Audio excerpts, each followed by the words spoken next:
안녕하세요. 오늘도 사연살롱을 찾아주셔서 감사합니다.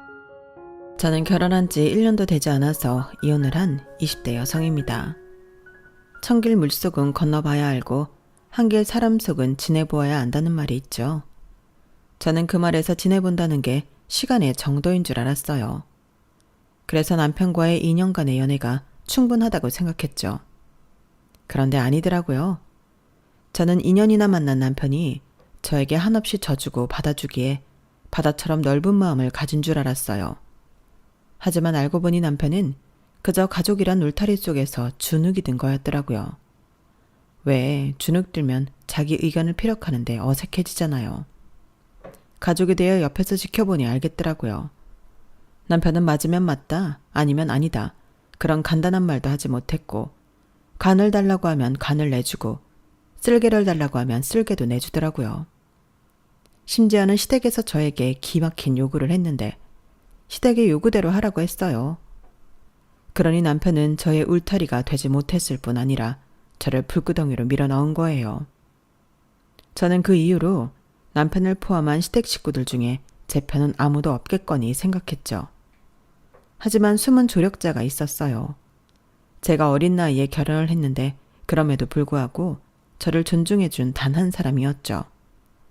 저는 그 조력자와 함께 시댁에서 탈출했어요. 오늘 이 자리를 빌어 그 사람에게 감사함을 표현할 생각입니다. 그럼 시작할게요.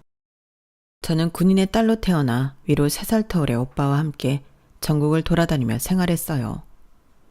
사실 군인 가족이라고 모든 가족이 전출을 갈 때마다 함께 따라가진 않아요. 하지만 저희 부모님 사이에는 꼭 지켜야 할 도덕 같은 게 있었어요. 부부 사이라는 건 말이야, 절대 어떤 일이 있어도 하늘이 두 쪽이 나더라도 떨어지면 안 돼. 부부라는 건 원래 그런 거다. 결혼이라는 약속이 원래 그런 거야. 부부라는 말을 봐라. 지압이 부에 아내 부가 같이 붙어 있지. 그 단어가 떨어지면 부부가 아니듯이 부부는 마음으로든 물질적으로든 붙어 있어야 하는 거야. 그래도 이사 비용이 만만치 않잖아요. 우리는 근처로만 이사 다닌 것도 아니고 정말 전국 팔도를 돌아다녔잖아요. 주말 부부 하실 생각은 없었어요? 주말 부부? 그래, 그게 비용적인 부분에서는 합리적이겠지. 하지만 그렇다고 필요하지 않은 것도 아니야. 매주 아빠가 너희에게 가야 하잖니? 그건 그거 나름대로 필요하지. 그리고 나는 절대 주말 부부라는 게 자녀에게 좋은 영향을 줄 거라고 생각하지 않아. 부부가 언제 어디서나 함께해야 한다는 건 너희들 자녀를 위한 일이기도 해. 부모 중 한 사람의 부재는 너희들 심리에 크게 영향을 줄 거다. 어떤 결핍을 줄 수도 있고. 그리고 양쪽에서 잡아줘야 균형을 잃지 않는 거야. 안 그러니? 그래, 이제 다 커서 아빠 엄마 돈 걱정도 해주고 많이 컸네. 우리 가족 조금만 더 고생하자. 특히 17살에 전학 가는 게 마음이 내키지 않을 텐데 엄마 아빠의 결정에 따라줘서 지영이한테 너무 고마워. 친구들이랑 헤어지는 거 아쉽지 않아? 아쉽죠. 그래도 영영 못 볼 것도 아니고 오빠나 나나 새로운 환경에서 적응 잘하잖아요. 전혀 겁나지 않는다는 건 거짓말이겠지만 이번에 갈 동네에서도 새롭고 재미있는 일이 있겠죠. 늘 그랬으니까요. 너무 걱정하지 마요. 그리고 그 말은 부모님의 걱정을 덜어주기 위한 거짓말은 아니었어요. 저와 오빠는 부모님과 함께 전국 각지를 돌아다니면서 여러 번 전학이라는 큰 일을 치러내면서 많은 것들을 배웠어요. 일단 뛰어난 적응력을 배웠어요. 그리고 사람들에게나 상황에나 적극적으로 임하는 법을 배웠죠. 그리고 또박또박 말하는 법과 융통성을 배웠어요. 특히 융통성은 이 동네에서 통하는 것이지 저 동네에선 전혀 통하지 않는다는 것을 경험하면서 체득했어요. 그리고 그렇게 배운 것들은 저희 남매에게 피가 되고 살이 되어서 학생 때는 바람직한 학생으로 어른이 되어서는 똑부러진 어른으로 성장하게 만들었어요. 오빠도 그렇지만 저도 학교 성적이 좋았고 생활기록부가 빼곡했어요. 저는 언제나 반장을 놓치지 않았고 중학생 때는 전교 회장도 했죠. 경험하는 걸 좋아해 봉사활동도 다양하게 했어요. 그리고 그 결과 수시로 좋은 대학에 붙었죠. 그래서 엄마나 아빠의 친구들은 저희 남매를 보고 늘 그랬어요. 이번에 지영이 인서울했다며 준영이도 인서울이고 둘 다 공부도 잘하고 똑부러지고 야무져서 좋겠어. 이런 애들이면 100명은 키우겠다. 그러면 엄마나 아빠는 앞에서는 겸손하게 대답하지만 친구들이 가면 기분이 좋아서 외식을 하곤 했어요. 그리고 대학에 가서도 전 적극적인 학교 생활을 했어요.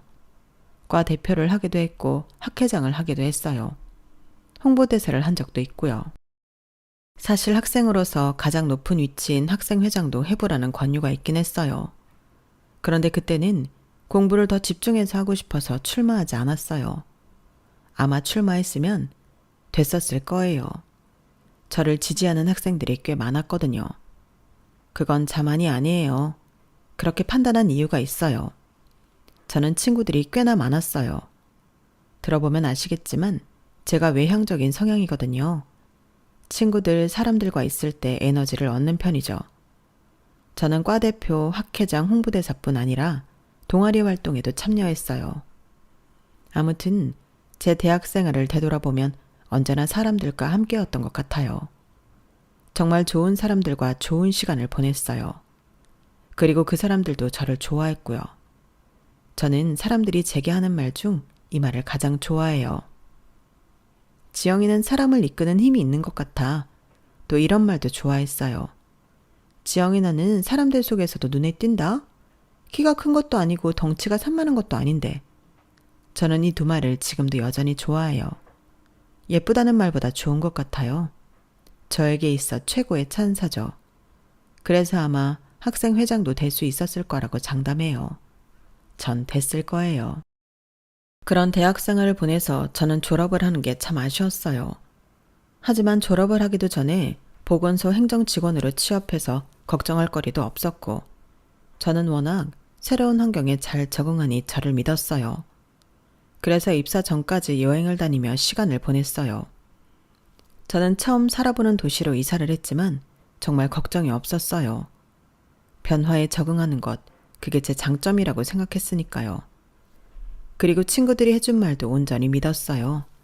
사람을 이끄는 힘과 눈에 띈다는 칭찬을 말이에요. 그게 저를 주문처럼 지켜줄 거라 믿었죠. 하지만 입사 첫 주 금요일에 퇴근을 하고 저는 크게 괴로워했어요. 보건소 다들 가보셨죠? 무척 조용하고 답답하고 지루하잖아요.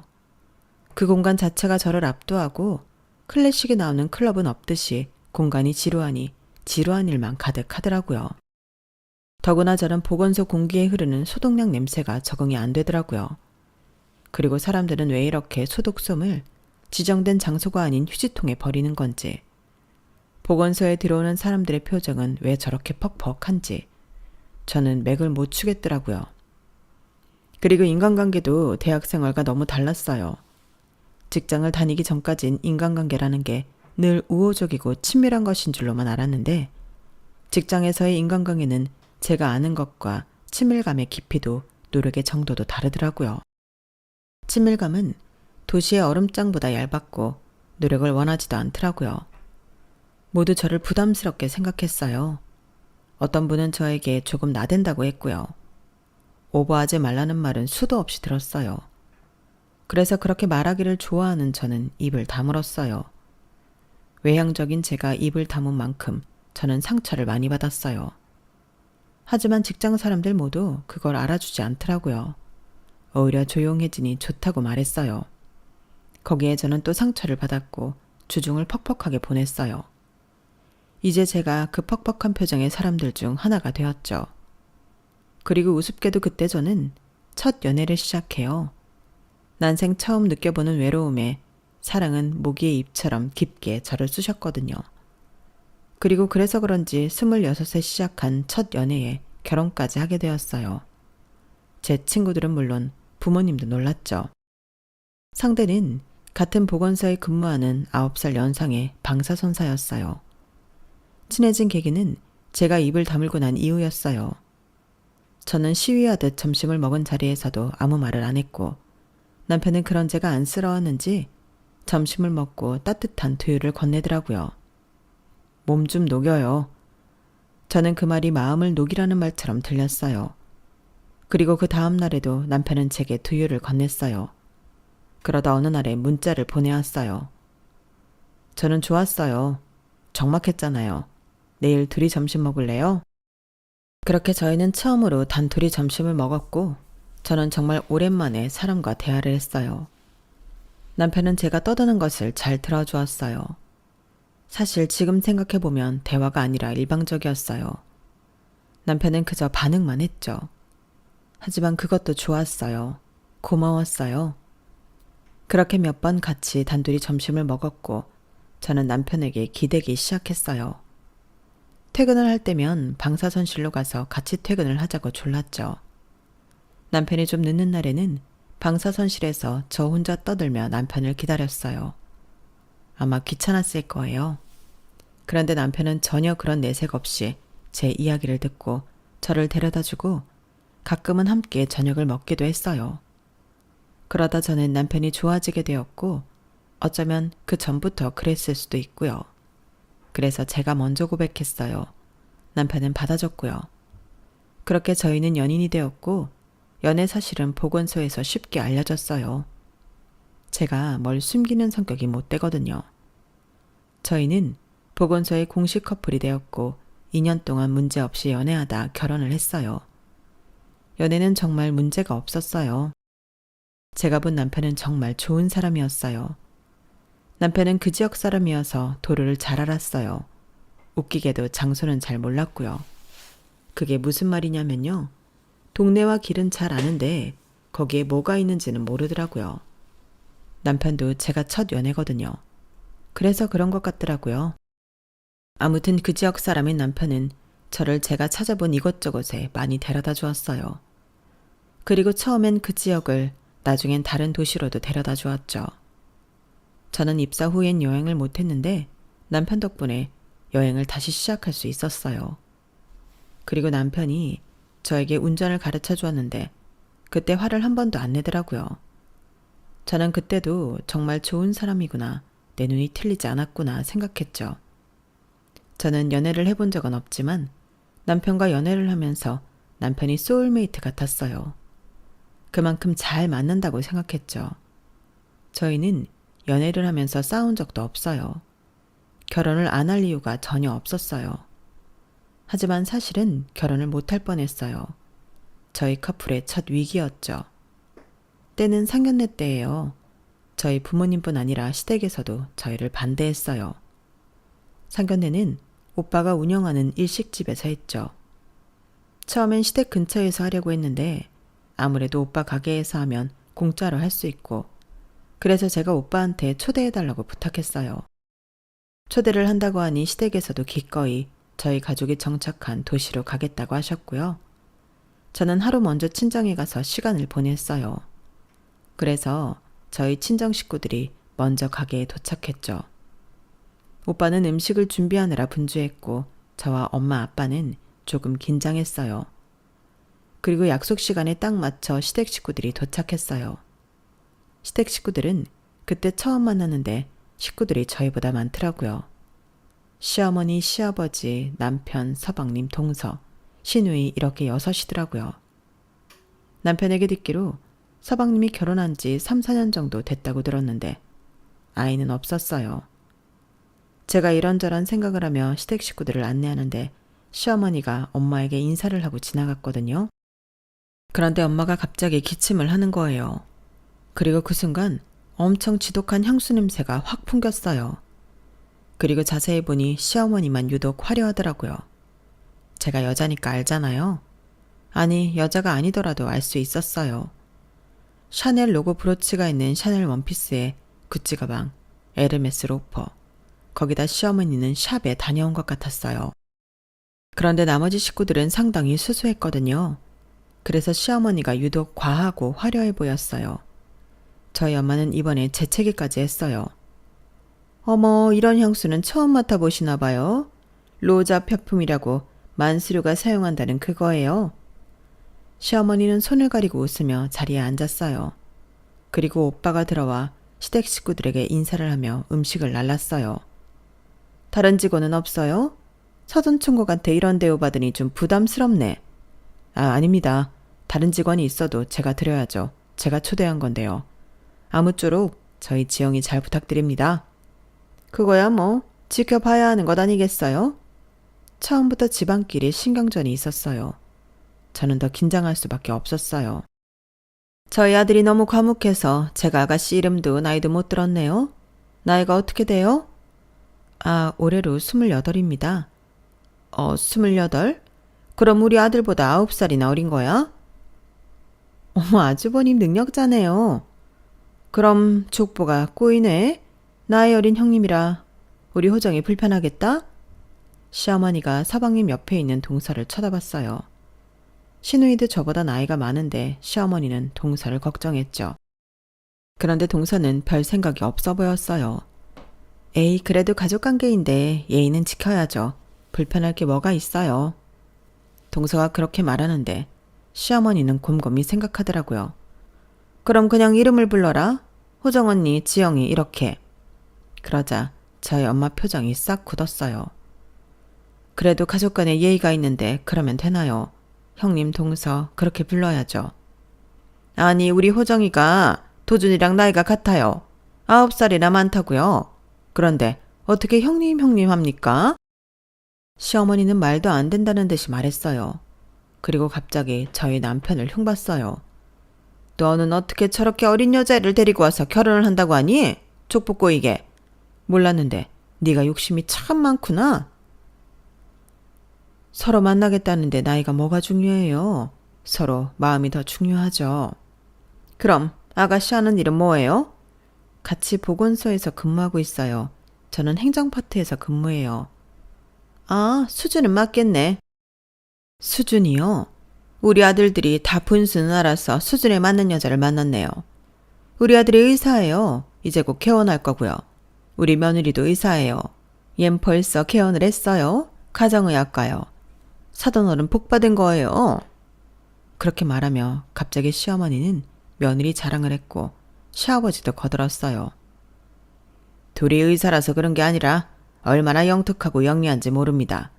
생각하는 게 일반 사람하고 차원이 다르죠. 그리고 저희 엄마가 저만 들리게 한숨을 쉬었어요. 의사도 사람인데 영 다를까요? 아무튼 이 자리는 저희 딸이랑 아드님 결혼 이야기를 하는 자리니까요. 그 이야기를 좀 할까요? 그러자 시부모님은 못마땅한 표정을 지었어요. 결혼이야 지들 알아서 하겠죠. 그런데 여긴 회식감이 영 별로네요. 반찬 구성도 좀 시시하고. 사돈총각? 분발해야겠어요. 그렇게 상견례는 엉망으로 마무리되었고 저희 친정에서는 심하게 반대를 했어요. 지영아, 꼭 결혼해야겠니? 대화하면서 너도 느꼈잖아. 자기 자식인데 그렇게 무시하는 거 보면 그 아들이랑 결혼한 너도 그렇게 무시할 거라고. 엄마는 그 꼴 못 본다. 내가 눈에 넣어도 안 아픈 자식 그런 꼴 당하는 거 못 봐.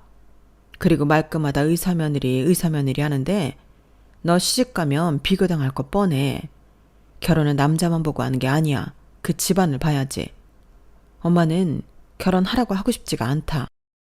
그리고 상견례가 끝나고 시어머니에게도 전화가 왔어요. 상견례가 끝나고 저희 아빠가 시부모님께 드린 예단비 때문이었어요. 예단비 받았다. 다른 봉투랑 헷갈린 거 아니니? 딱 200만 원 들어있더라. 너희 아버지 군인이라고 하지 않았어? 아니, 상견례 때 그렇게 자존심 부리더니 고작 보낸 예단비가 200만 원인 게 말이 되니? 이럴 거면 결혼하지 말아라. 나는 이거 받고 내 아들 보낼 생각 없어. 도로 가져가라. 이깟 돈 받아서 코나도 닦겠니? 저는 너무 당황해서 봉투가 잘못 간 것 같다고 말했어요. 그리고 다음날 시어머니를 찾아가 적금을 깨고 인출한 500만 원을 가져다 드렸어요. 하지만 그것도 탐탁치 않아 하더군요. 그래도 그 이후로 결혼을 반대하니 그런 말은 없었어요.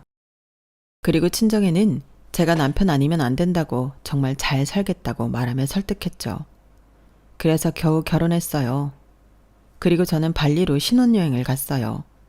발리에서 저는 남편과 달달한 시간을 보냈죠.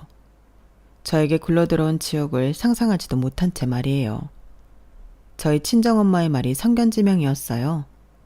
신혼여행을 다녀온 뒤로는 저는 엄청난 비교의 늪에 빠졌어요.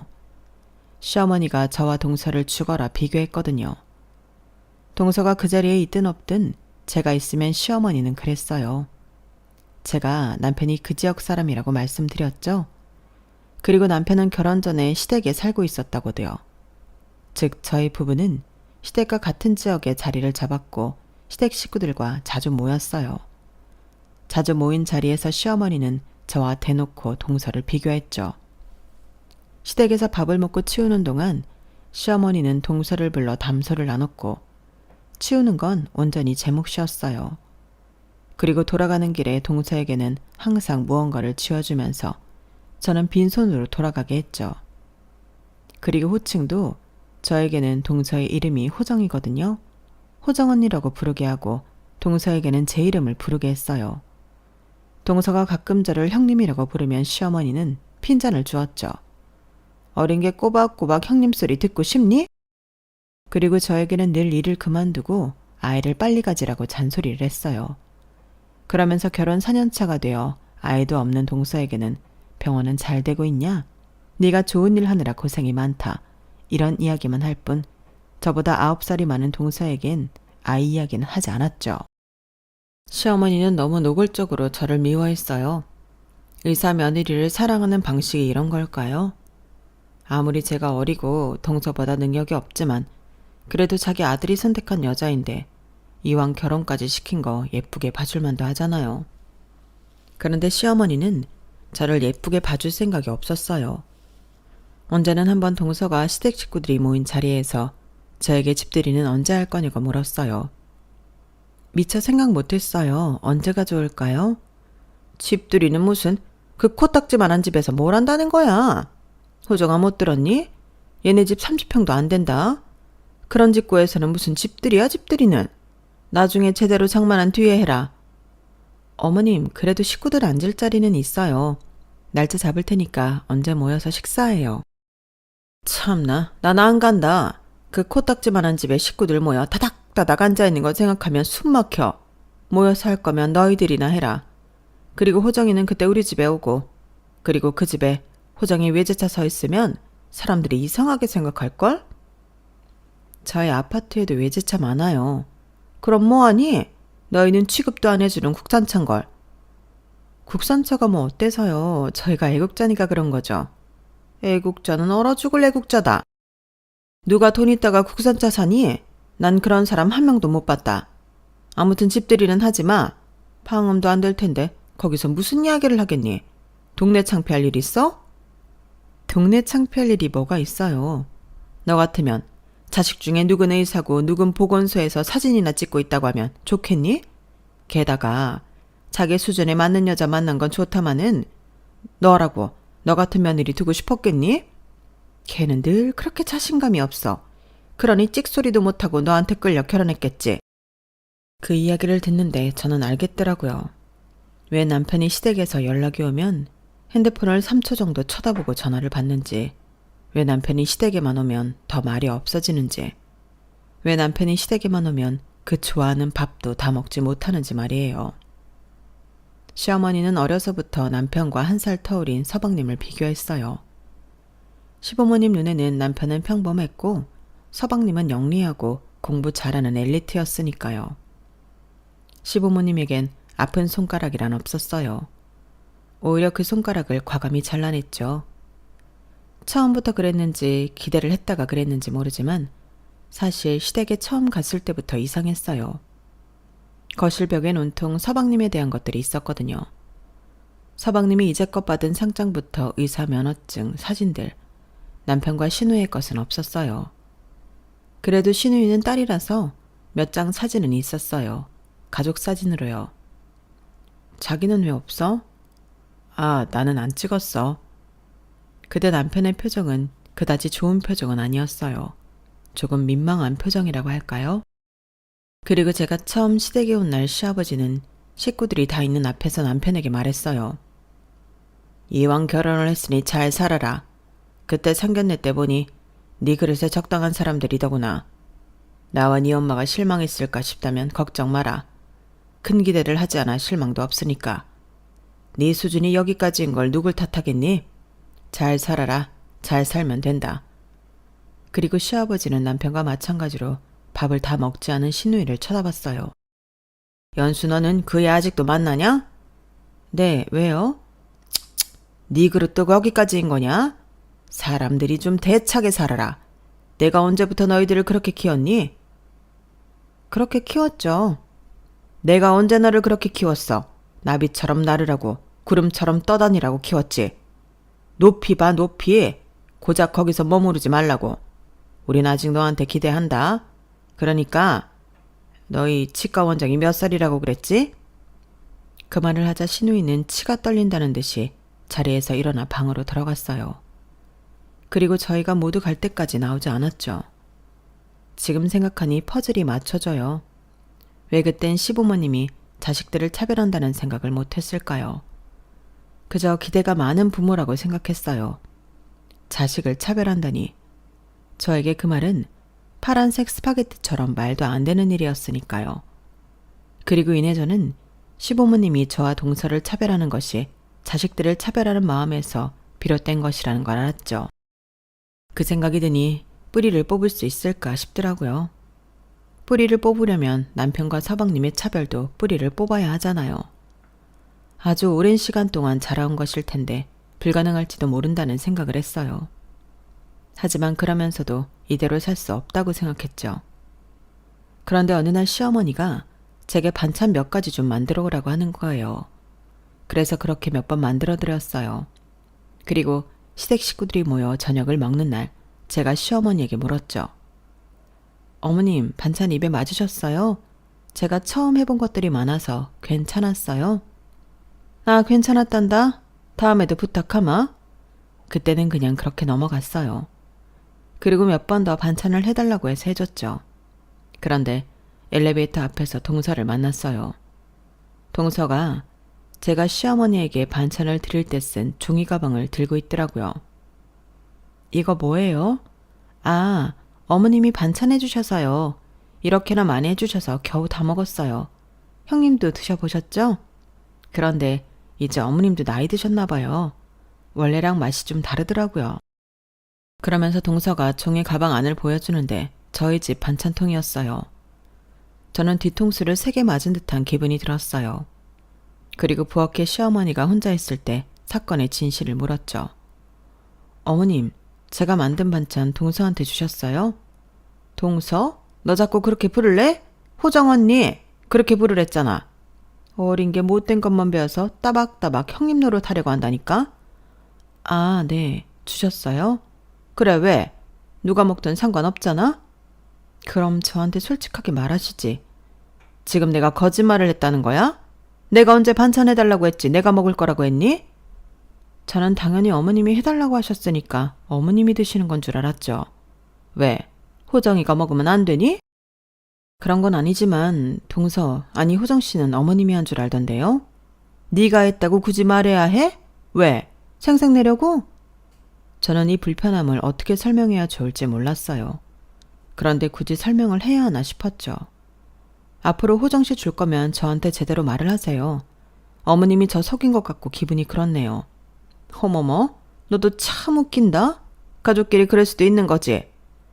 시어머니는 그렇게 말하며 저를 노려보더니 부엌에서 나갔어요. 그리고 그날은 저와 시어머니, 동서만 모여서 시간을 보냈는데 동서가 제사가 있는데 못 가게 생겼다고 말했어요. 그렇구나 하고 넘어갔는데 시어머니가 동서를 보내고 저를 부르더니 이러는 거예요. 너 호정이 제사 가봐라. 아니 가. 네? 제가 왜요? 왜긴 너도 알겠지만 호정이는 결혼할 때 아파트에 왔어. 지금 사는 아파트 50평짜리. 그거 호정이 돈으로만 한 게 아니라 사돈 어르신 돈으로 한 거야. 얼마나 고마워? 그뿐만이야? 대대로 의사 집안에 그 덕에 우리가 병원비 안 내고 진료 다 보잖아. 머리가 아프든 목이 아프든 안 그래? 그러니 아파트에 온 동서에게 감사 표시해야지. 게다가 너 2천만 원 받았잖아 결혼할 때. 그러니까 네가 대표로 가서 인사드리고 도와드리고 와. 시어머니는 제게 얼토당토 않은 요구를 했어요. 맞아요, 동서. 대대로 의사 집안에 어릴 때부터 부유하게 컸고 사돈 어른이 동서를 많이 아끼는 딸바 보여서 결혼할 때 선뜻 아파트도 해줬어요. 그리고 제가 결혼을 할 때 동서는 축하한다고 2천만 원을 보냈죠. 축의금으로요. 처음엔 받고 무척 당황했어요. 너무 큰 금액이어서요. 하지만 그 돈이 이런 일의 대가라면 저는 안 받았을 거예요. 저는 너무 수치스럽고 치욕스러웠어요. 그래서 아무 말도 안 했어요. 제가 아무 말도 안 하자 시어머니는 한숨을 푹푹 쉬었어요. 너는 참, 애가 왜 그러니? 맨몸으로 시집 온 주제에 말이야. 네가 호정이처럼 아파트를 해오기랬어. 뭘 했어? 보자기에 담비 500만 원 해온 게 다잖아. 그럼 우리 집을 위해 네가 뭐라도 해야지. 500만 원이 아니라 700만 원이에요. 그리고 제가 왜 대가를 치러야 해요? 결혼할 때 동서가 아파트 해온 거 저한테는 아무렇지도 않아요. 동서네는 동서 인생이고 저는 제 인생이니까요. 제가 왜 동서가 한 일로 피해를 봐야 해요? 그리고 제가 왜 대표로 가야 해요? 언제부터 제가 이 집 대표였냐고요? 그냥 제가 어리고 구슬리기 좋으니까 가라고 하시는 거잖아요. 가실 거면 어머님이 가세요. 둘 다 내 며느리 되겠다고 왔는데 당연히 비교가 되지 않겠어? 그것도 하늘과 땅처럼 차이가 나는데. 그리고 내가 너 호정이 동서라고 부르지 말랬지. 호정 언니라고 하라고. 어린 게 왜 이렇게 권위적이야? 사람이 너무 탐욕스러워도 안 되는 거야. 제가 탐욕스러워요? 그건 어머님이겠죠. 봐, 이것 봐. 내가 너를 왜 싫어하는 줄 아니? 근본적으로 네가 호정이랑 너무 다르잖아. 호정이 봐라. 의사가 아니어도 애가 얼마나 참하고 싹싹하니. 그런데 너는 내 말에 따박따박 말대꾸나 하지. 그것도 머리에 피도 안 마른 게 말이야. 저는 시어머니 말에 질색을 하고 시댁을 나왔어요. 너 가라. 호정이네 가라고. 싫어요. 안 가요. 저는 엘리베이터 문을 빠르게 닫고 내려갔어요. 그리고 집으로 가서 남편에게 하소연을 했죠. 그런데 남편의 휴대폰으로 시어머니에게 전화가 왔어요. 저는 스피커폰을 해서 시어머니가 뭐라고 하는지 들었어요. 걔 어디 있니? 거기 있어? 아니요, 아직 안 들어왔는데. 왜요? 걔가 아주 집을 쑥대밭으로 만들어놨어. 아주 기고만장하더구나. 어쩜 그렇게 사람이 인색하고 은혜를 모르니? 너희들 그러는 거 아니야? 무슨 말이에요? 너희들이 받은 2천만 원, 그거 어떻게 할 건데? 어떻게 갚을 건데? 사람이 2천만 원을 받았으면 4천만 원, 7천만 원으로 갚아야 하는 거야. 그게 도리라고. 그런데 너희 그럴 능력 있어? 내가 그래서 갔다 하러 간 건데. 어디를 다녀와요? 호정이 집에. 제사 때 못 간다더라. 그러니까 네가 잘 굴려서 보내. 거기에 지영이가 왜 가요? 내가 아까 한 말 못 알아들었니? 넌 언제쯤 영리해질래? 나이를 허스러 먹었구나. 매번 내가 너한테 실망하지만 너도 이제 나한테 그만 실망감을 줘야 하지 않니? 어째 첫째가 늘 첫째 같질 않아. 그러니 뭣도 모르는 어린 계집이랑 결혼했지. 어쨌든 설득해. 그날 안 가기만 해봐라. 그리고 시어머니는 뚝 전화를 끊었어요. 저는 어이가 없어서 실소를 했어요. 그런데 남편이 슬그머니 저를 쳐다봤어요. 그런데 우리가 2천만 원 받아서 빚 없이 결혼한 거 맞으니까 다녀오는 게 어때? 하루뿐이잖아. 하루가 이틀이 되고 이틀이 매일이 되는 거야. 오빠 왜 그래? 제가 그렇게 말하는데도 남편은 제가 동서 친정에 가길 바라는 눈치였어요. 그래서 저는 결심했죠. 가기로요. 그래서 동서의 제삿날에 정말 동서의 친정으로 갔어요. 동서는 정말 부잣집 딸이더군요. 으리리한 집에 초인종을 누르려니 떨렸어요. 문이 열렸고 분주하게 준비하는 사람들은 저를 뜬구름 잡듯 쳐다봤어요. 안녕하세요. 저는 동서, 아니 호정씨 형님 되는 사람입니다. 아, 그러고 보니 구면이네요. 그런데 어쩐 일로? 상 차리는 거 도와드리려고 왔어요. 동서의 친정엄마는 의아한 표정으로 저를 쳐다봤어요. 저는 그분을 지나쳐 안으로 들어가 부엌으로 향했죠. 그리고 일을 도왔어요.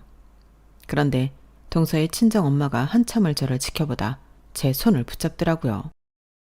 이건 아닌 것 같아요. 저희 딸 대신 온 것 같은데 아무리 그래도 사돈 식구들한테 이건 아니죠. 일어나요. 일어나서 온 김에 밥 먹고 가요. 아니에요. 동서한테 제가 고마운 게 많아서요. 도와드리고 싶어서 온 거예요. 마저 할게요. 어른이 말하는데 거절하는 게 어딨어요. 어서 일어나서 손 씻고 거실에 가 있어요. 우리끼리 매번 하던 거고 호정이는 사실 돕지도 않았어요. 우리 남편이 호정이를 끔찍하게 생각해서. 그러니까 거실에 있어요. 차 줄까요? 아니면 커피? 그렇게 저는 차를 얻어 마시고 식사를 대접받기도 했어요. 그리고 집으로 돌아왔어요. 그리고 남편과는 말하기가 싫어서 대화를 하지 않았고 시댁에도 따로 전화를 하지 않았어요. 그런데 다음날 동서가 저희 집에 왔어요. 두 손 가득 선물을 바리바리 싸들고 왔어요.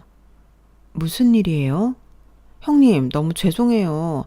저희 엄마한테 이야기 들었어요. 제사 때 오셨다고. 일도 도와주시고 같이 이야기도 해주시고 정말 죄송해요. 저는 일단 동서를 집 안에 들어오게 했어요. 집이 좁아 부끄러웠는데 동서는 집이 아늑하고 잘 꾸며놓았다고 칭찬하더라고요. 그런데 왜 가신 거예요? 저 정말 놀랐어요. 동서는 뜻밖이라는 표정이었어요. 그렇겠죠. 누가 동서의 친정에 제사를 한다고 가서 돕겠어요. 제가 한숨을 쉬었어요. 그리고 어머니가 시켰다고 말했죠. 동서가 저한테 준 2천만 원 가지고 협박했어요. 그래서 갔다 왔어요. 네? 그건 축의금이잖아요. 제가 뭘 바라고 드린 건 절대 아니에요. 알아요. 동서 마음은 잘 알아요. 하지만 결혼 시작부터 동서랑 비교당한 나한테는 그게 족쇄였어요. 비교요? 저랑 형님이요? 역시 잘 모르는구나. 이해해요. 원래 맞은 사람만 주먹을 기억하지 맞아보지 않았으면 주먹의 쓴맛도 모르죠. 동서는 모를 수도 있겠거니 막연하게 생각했는데 정말이었어요. 하지만 이해가 안 되는 건 아니에요. 동서는 모를 수 있었죠. 엘리트의 삶을 살아왔고 사랑받는 게 당연했던 동서에게 시부모님이 그런 대우는 당연했고 차별은 받는 사람에게만 유독 더 커 보이고 날카롭게 느껴지니까요. 그래서 저는 하나하나 차근차근 시어머니가 저에게 한 차별을 말해줬어요. 동서는 이해를 못하진 않았어요. 아 하면서 탄식을 하기도 하고 깨달았다는 듯이 굴었어요. 그리고 본인이 더 미안해했고 사과했고 안절부절 못했어요. 그리고 이건 아무도 모르는 이야기인데 사실 저 얼마 전에 유산했어요. 네? 언제요? 동서 반찬 만들어주면서요. 아, 미안해하라고 하는 말은 아니에요. 그때 시어머니가 동서 줄 반찬을 나한테 시켰다는 걸 알고 하지 않겠다고 말했지만 일주일에 몇 번을 새벽에 일어나 반찬을 만들어야 했어요. 그리고 하혈을 했어요. 부끄럽지만 임신한 줄 몰랐어요. 병원에서 너무 무리했다고 하더라고요. 그 순간 어머님 강요로 만들어 온 반찬이 생각났고 어머님의 폭언들도 생각났어요. 보건소 일은 아니에요. 문제될 게 없었어요. 저한테 스트레스는 어머님 자체니까요. 제가 많이 미웠겠어요. 아니요. 동서는 저를 존중해준 유일한 시댁 사람이에요. 우리가 9살이나 차이가 나지만 어머니 눈치 보면서도 날 형님이라고 불러줬고 매번 존대를 해줬잖아요. 난 한 번도 동서 미워한 적 없어요. 그럼 가요. 네, 어디를? 시댁으로 가요. 저도 확인해보고 싶고 지금 형님 도와드리고 싶어요. 그게 제가 갚는 길 같아요. 그러면서 동서는 앞장서서 걸어갔어요. 그리고 시댁에 도착했죠. 시댁에 도착하니 시어머니는 또다시 차별을 했어요. 호적이 너는 20대 옆에서도 뒤지질 않는구나. 어쩌면... 저 어머님, 드릴 말씀이 있어요. 넌 내가 말을 하는데 끊니? 어차피 안 들어도 다 아는 말이잖아요. 뭐? 한 번도 안 그러던 호정이 네가 왜 그러는 거니? 형님, 하실 말씀 하세요. 저 임신했었어요. 어머님이 그렇게 잔소리하던 임신이요. 그런데 몇 주 전에 유산했어요. 정확한 이유는 모르지만 피로감 때문인 것 같다고 하더라고요. 그러니 어머님 때문에 유산한 거예요. 제 피로는 다 어머님 때문이니까요. 넌 호정이 앞에서 무슨 소리를 하는 거야? 그리고 네가 잘못해서 애 떨어진 걸 왜 내 탓을 해? 그러니 전 어머님한테 위자료 받고 이혼하겠습니다. 이 집구석 정말 지긋지긋해요. 위자료? 나한테? 어떻게 할 건데? 시어머니의 폭언과 무리한 요구로 유산한 경우 정신적 고통을 초래한 행위로 간주될 수 있어요. 위자료 청구가 가능하다고요. 전 이혼 소송할 때 그 이야기 반드시 할 거예요. 죽은 제 아이를 위해서라도 할 거예요. 어디 증거라도 있니? 증인이라도? 그때 동서가 손을 번쩍 들었어요. 저 여기 있잖아요. 그리고 아주버님도 옆에서 다 보셨을 거고요. 그런데 정말 저랑 형님 차별 대우하시네요? 어머 호정아, 그게 무슨 소리야? 나는 너를 아끼는 것뿐이야. 지금 이 상황이 원효대사의 해골물 같아요. 해골물인 걸 알고 나니 못 마시듯 차별대우인 거라니 어머님 사랑도 사랑 같지가 않네요. 불편해요. 형님 말 들어보니 제가 의사여서 돈을 잘 벌어서 저희 집이 빵빵해서 비교하는 것 같은데 앞으로 지원 다 끊겠습니다. 아니 그거랑 이건 다른 문제잖아. 아니요. 제 지원이 누군가에게 고통을 초래한다면 끊고도 남아요. 매달 들었던 300만 원 잊어주세요. 호정아, 예. 그럼 나보고 다시 밖에서 일을 하라는 거야? 하셔야 한다면 어쩔 수 없죠. 그리고 동서는 제 손을 잡고 일어났어요. 너, 이 기집애가 대체 호정이한테 무슨 이야기를 했길래 착하던 애가 이러는 거야? 너 아주 여우 같은 애구나. 어머님, 저 형님한테 미안해서라도 위자료 받게 할 거예요. 그러니까 열심히 일하세요. 아니 호정아, 우리가 그렇게 좋았는데 저 여우 같은 계집애 때문에 이렇게 되는 게 말이 되니? 300만 원 때문에 그러세요? 그럼 좀 형님한테 더 미안해지는데. 형님 죄송해요. 제가 어머님 길을 잘못 들었나 봐요. 그런데 저희는 시댁을 나왔고 엘리베이터에서 웃었어요. 그런데 난 이혼할 거라지만 동서는 어쩌려고요. 이래도 되겠어요? 버릴 거예요. 잘못된 건 바로잡고 버려야 할 건 버려야죠. 이혼한다는 소리예요? 아니요. 남편이랑은 문제 없어요. 아시잖아요. 시댁 문제면 시댁만 버리면 되죠? 그 이야기를 들으니 남편과의 이혼을 다시 한번 생각하게 되더라고요. 하지만 저는 끝내 이혼을 결심했어요. 집에 들어가자 남편은 시어머니와 전화를 하고 있었어요. 격양된 시어머니의 목소리가 들려서 저는 방으로 문을 닫고 들어갔죠. 그런데 닷새가 지나도록 남편이 저에게 말을 걸지 않았어요.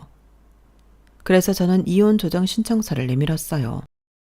남편은 제가 아무 말도 하지 않았는데 조정 신청서를 작성하더군요.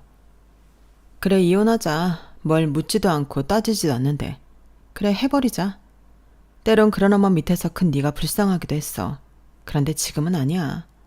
널 그렇게 만든 건 너희 엄마이기도 하지만 너야. 네 자신이야. 그러니까 넌 평생 바뀔 수 없을 거야. 이렇게 매번 답답하게 살 거야. 나한테 문자는 왜 했니? 점심 먹자고는 왜 했어? 됐다. 다 의미 없어. 이혼해. 그렇게 저희 부부는 이혼 소송을 통해 이혼을 했고 전 위자료를 받았어요. 시어머니의 폭언과 강요가 유산과 이혼의 이유가 되었다는 것이 인정되어서 꽤 많은 금액을 받았어요. 그리고 전 다른 지역으로 이사를 가서 이직을 했어요. 완전히 새 출발을 하려면 새로운 공간에서 해야 하지 않겠어요? 그리고 동서에게 선물이 왔어요. 예쁜 화분에 심어진 식물이었어요. 새로운 시작을 응원해요. 당신은 충분히 이대로도 멋진 사람입니다. 이제 이름 불러도 되죠? 그리고 동서는 시어머니는 건물 청소일을 시작했다고 전했어요. 그리고 남편에겐 어떤 연락도 없었어요. 참 용기 없는 남자예요. 천길 물속은 건너보아야 알고 한길 사람 속은 지내보아야 안다는 말이 딱 맞아요. 여러분들은 한길 사람 속 제대로 보시고 신중한 결정하시길 바라요. 제 사연은 여기까지입니다. 들어주셔서 감사합니다. 매일매일 행복하세요. 여러분, 사연 댓글에 응원과 현명한 조언 부탁드려요. 좋아요와 구독은 저에게 큰 힘이 됩니다. 오늘도 좋은 일 가득하세요.